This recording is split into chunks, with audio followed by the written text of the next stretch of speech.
पश्चिम Asia में चल रहे युद्ध के 3 महीने होने वाले हैं। इन 3 महीनों में भारत ने जो कूटनीति अपनाई है वो आज सफल साबित हो रही है। इस सफलता की एक लंबी लिस्ट है। आइए आपको बताते हैं कि कैसे भारत की कूटनीति ने कमाल किया है।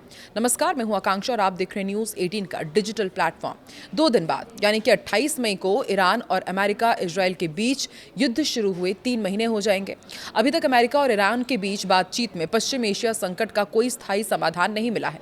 कभी लगता है कि अब हॉर्मूज जलडबरू मध्य पहले की ही तरह खुलने वाला है, अगले ही पल ईरान या अमेरिका इजरायल की ओर से मिसाइलों की नई गूंज सुनाई पड़ने लगती है।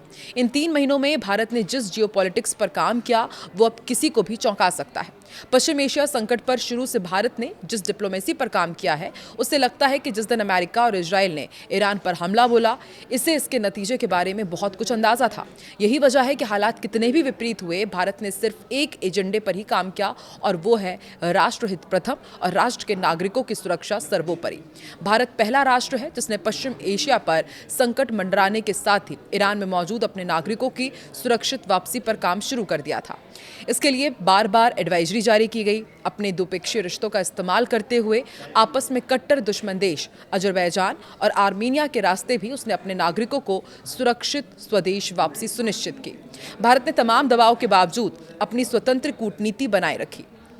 ये ना तो इस युद्ध में अमेरिका और इजरायल की ओर से झुका और ना ही ईरान के लफड़े में पड़ने की उसने गलती की। इसके बावजूद भारत का इन देशों के अलावा खाड़ी के अन्य देशों के साथ भी संबंध पहले की ही तरह है। यही वजह है कि ब्रिक्स के लिए ईरान के विदेश मंत्री अब्बास अराक्ची भारत में थे और प्रधानमंत्री नरेंद्र मोदी यूरोप की यात्रा शुरू करने से पहले संयुक्त राष्ट्र अमीरात में कुछ घंटे बिता करके आगे का सफर शुरू करने पहुंचे। बीते 3 महीने में कई ऐसे मौके आए जब भारत से सीधे या परोक्ष रूप से अमेरिका और ईरान के बीच मध्यस्थ की भूमिका निभाने की अपील भी की गई, लेकिन भारत ने दूरदर्शिता दिखाई, मध्यस्थता से लगातार परहेज किया और आज भारत का ये फैसला बिल्कुल सही साबित हो रहा है, क्योंकि इन तीनों में भारत ने अन्य देशों की तुलना में जिस तरह से तेल और गैस संकट से निपटने की कोशिश की, मध्यस्थ रहने पर अगर कोई पक्ष भी मायूस होता है तो और भी ज्यादा दिक्कत हो सकती थी।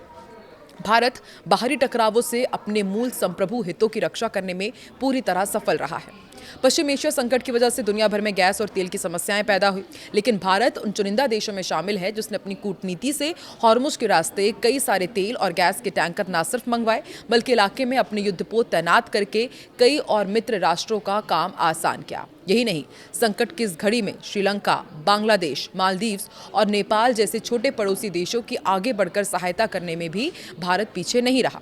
भारत ने पहले ही अंदाजा लगा लिया था कि अमेरिका और इजरायल ने जिस आग से खेलना शुरू किया है उससे झुलसने वाले देशों की संख्या बहुत ज्यादा रहने वाली है और इसलिए भारत ने अपनी ऊर्जा आपूर्ति के लिए कई और ऐसे चैनल खोल दिए ताकि इस अप्रत्याशित चुनौती से हर संभव तरीके से निपटा जा सके।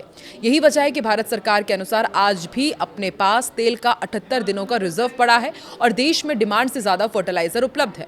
एक रिपोर्ट के मुताबिक भारत हर महीने जितना तेल आयात करता है उसमें अप्रैल के मुकाबले मई में मात्र 5% ही कमी रह गई थी। मतलब हम संकट से उबरने में काफी हद तक सफल हो रहे हैं। ये इसलिए संभव हुआ क्योंकि हॉर्मुज में दिक्कत हुई तो वेनेजुएला जैसे नए रास्ते खुल गए और रूस से तेल की आपूर्ति कभी नहीं रुकी है। तो एक एक करके भारत लगातार कूटनीतिक कदम उठा रहा है जिससे भारतीयों को दूसरे देशों के मुकाबले कम परेशानी हो रही है। आपको क्या लगता है, कितने स्तर पर भारत ने कूटनीतिक तरीके से अपने आप को आगे रखा है और उसमें सफल रहा? कमेंट सेक्शन में जरूर बताएं।